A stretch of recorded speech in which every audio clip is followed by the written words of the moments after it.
Hey guys, it's Slippery Jack, and welcome to another vlog. Today I'm going to be doing an album review of the first album by Aphex Twin, selected Ambient Works, 85 to 92. So, this is a new kind of video that I've been wanting to do for a long time.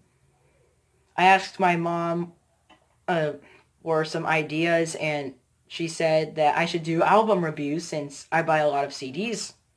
So, I bought this CD probably, it's been a few months since I bought this. And I've just been wanting to talk about it because I play this thing so much. I'm going to already spoil it. I love this album. I think it's absolutely amazing, and you should go check it out. But anyway, yeah, let's get into it.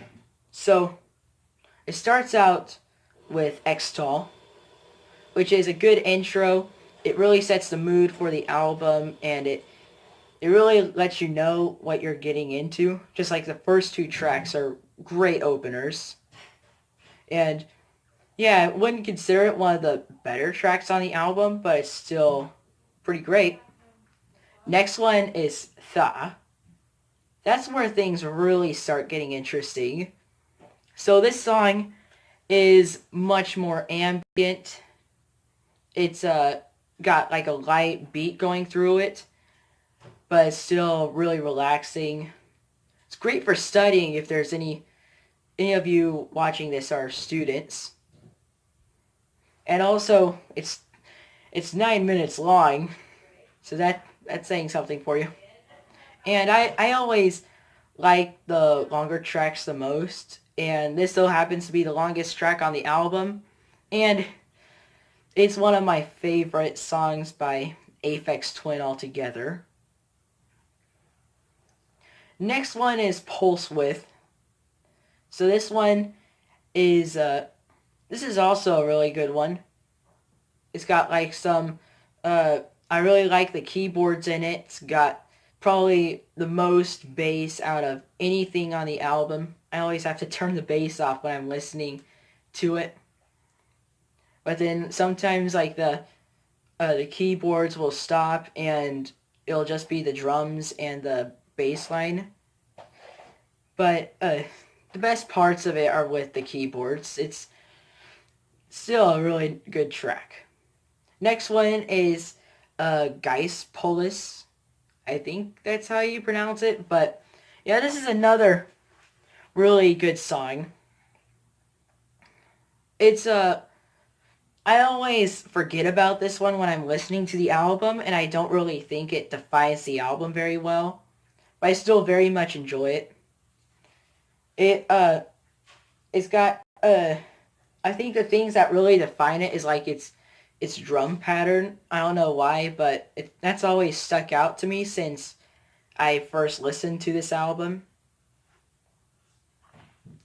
Next one is I. So this one is just a short interlude. It's only a minute long, and it's just like it's completely ambient. It's the only song on the album that does not have any drumming. It's just like some ambient pads and some droning effects. It's yeah, it doesn't last very long, but it's still really nice track. Never skip over it. Next one is Green Calx, and since I was really ambient, Green Calx is the opposite.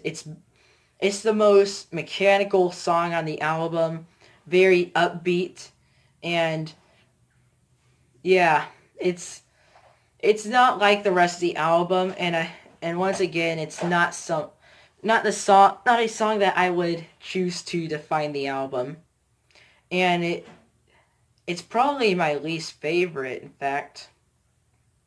Still a pretty good track.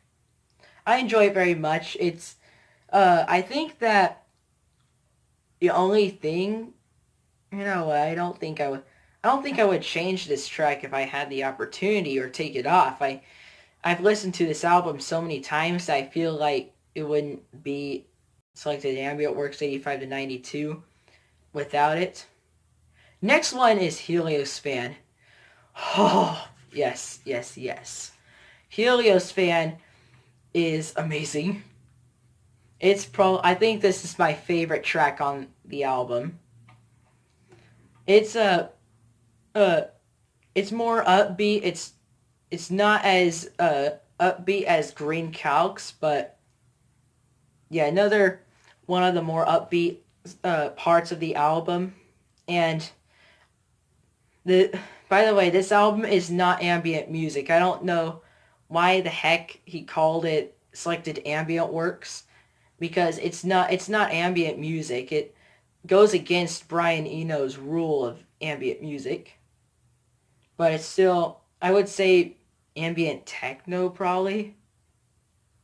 Um, yeah, not. I'll talk about that. I'll talk about that later.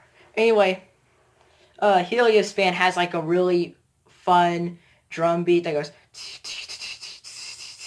a bit like that. I probably just scared you away from it. It doesn't sound like that. It's much more organized. Uh, and then the ambient pads come in, and then it's got the keyboards that similar keyboards that you hear on Pulsewidth. No, not Pulsewidth. Heliospan is Heliospan. There's nothing like it. Check that out. And if you're considering buying this album, you might want to buy it just because of Heliospan, because it's such a great track. Next one is We Are the Music Makers. This is one of the most underrated Aphex Twin songs. It goes on for quite a while, but it's really catchy. I like the bass line. It's like really heavy at the beginning, and then it has the sample from Willy Wonka and the Chocolate Factory. We are the music makers, and we are the dreamers of the dreams. And then the bass line gets a bit quieter with the beats coming in, and then the keyboards. Another really good track. Schottky Seventh Path is one of the more interesting songs on the album. Kind of alien-like, kind of spacey, with some beats kind of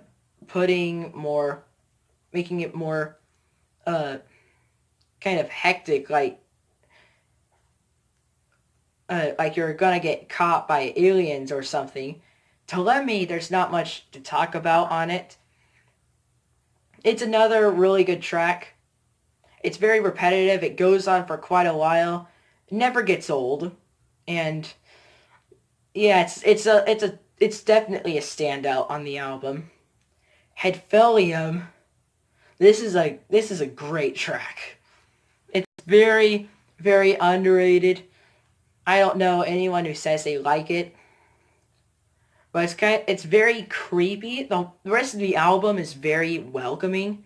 This one is the opposite. It's very foreboding, kind of